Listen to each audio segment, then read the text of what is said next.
Okay, so some of you may have noticed that one of the problems from the daily or from the video quiz asks you to find complex roots and then also plot them on the complex plane. So I was going to work this problem with you to show you how you would take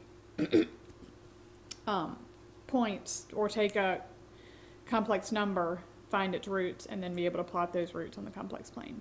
It's kind of neat when you see because the points are all evenly spaced.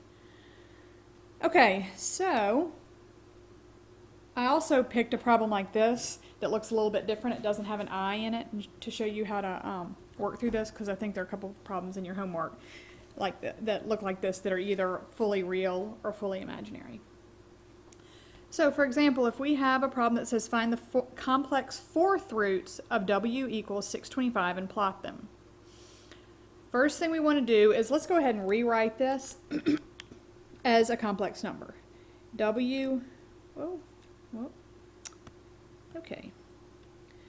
W equals 625 is our real part, plus 0i is our imaginary part. So this number is just like any other complex number. It has an I component. The I component happens to be 0.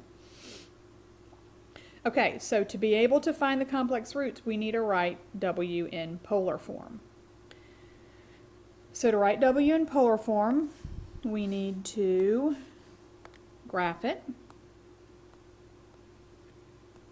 And we know that our x value is 625, our y value is 0, so we're going to be somewhere way over here on the right side of the complex plane, and we're going to be basically on the x-axis at 625, 0. This is going to be our point. So if that's our point, we know that our r value, remember r is your distance from the origin to the point. So there's no hypotenuse here. Our r value is just 625 units from the origin. Theta is our angle of rotation from 0. And do you see, since we're on the x-axis at angle 0, our theta is just going to be 0. So now that we have our r and our theta, we can write this equation in polar form. This is going to be W equals 625 cosine 0 plus I sine 0. So this is our equation W in polar form. So to find the complex roots, we're going to need to use this formula down here. First, since we're finding the complex fourth roots, what's going on here? Hold on. Okay, this computer makes me crazy sometimes. Now my toolbar is all the way at the top of the screen. Anyway, okay. If I can find the pen. Okay, so since we're looking for the four complex fourth roots, we know there are going to be 4 of them. And remember, it's going to be z sub 0, z sub 1, z sub 2. Okay, that's not legible. We're going to try this again.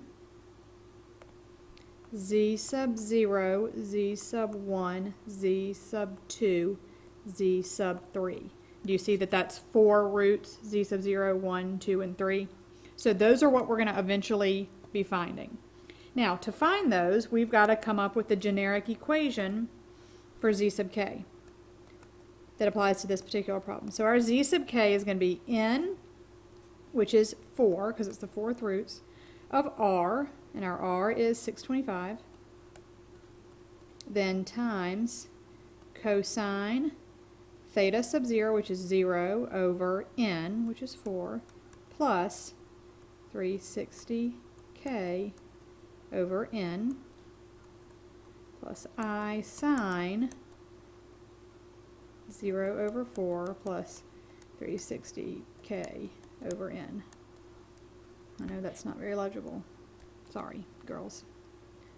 Okay, so to simplify that, we get z sub k equals the fourth root of 625 is 5.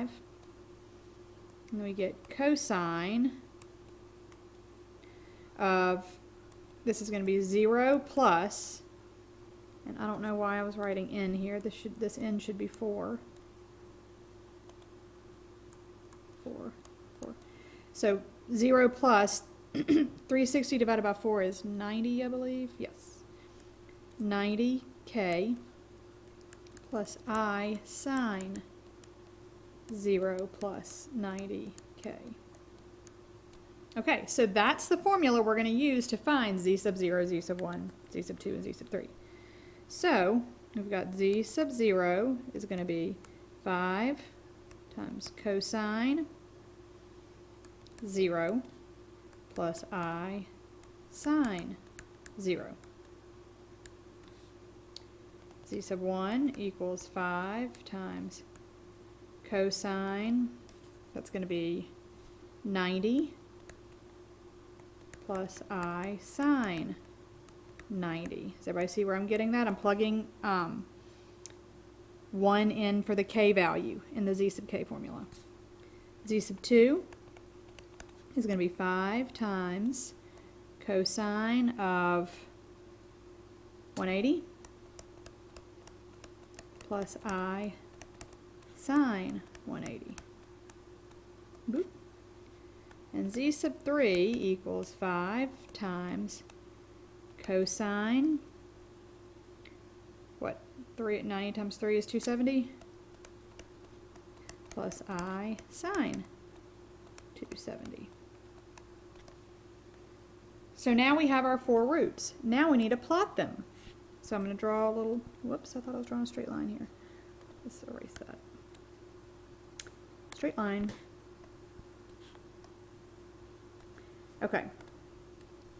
So to plot these points, hopefully you can see this, but do you see z sub 1, if we simplify, we know our r value is 5, so we're going to be 5 units from the origin, and our angle is 0 degrees. So 5 units from the origin at 0 degrees is going to put us right here. That's z sub 0. Then z sub 1 is going to be 5 units from the origin at 90 degrees. So we are going to be right there. Z sub 2 is 5 units from the origin at 180 degrees. Oh, I know my spacing is not good, but... And then lastly, z sub 3 is 5 units from the origin at 270 degrees.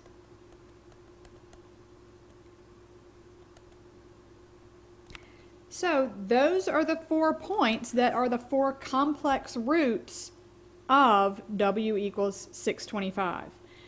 Do you see that they're all the same distance from the origin, obviously, and they're evenly spaced apart? You'll find if you're finding 8 complex 8th roots, all 8 roots will be evenly spaced around the grid, the complex plane. It's really neat to see. It gets really pretty when you see them, the number of roots increase, and each point is evenly spaced all the way around. So anyway, I hope this makes sense, and I hope this helps you with the video quiz. Email me if you have any questions, and hope you have a good weekend. I'll see you on Monday.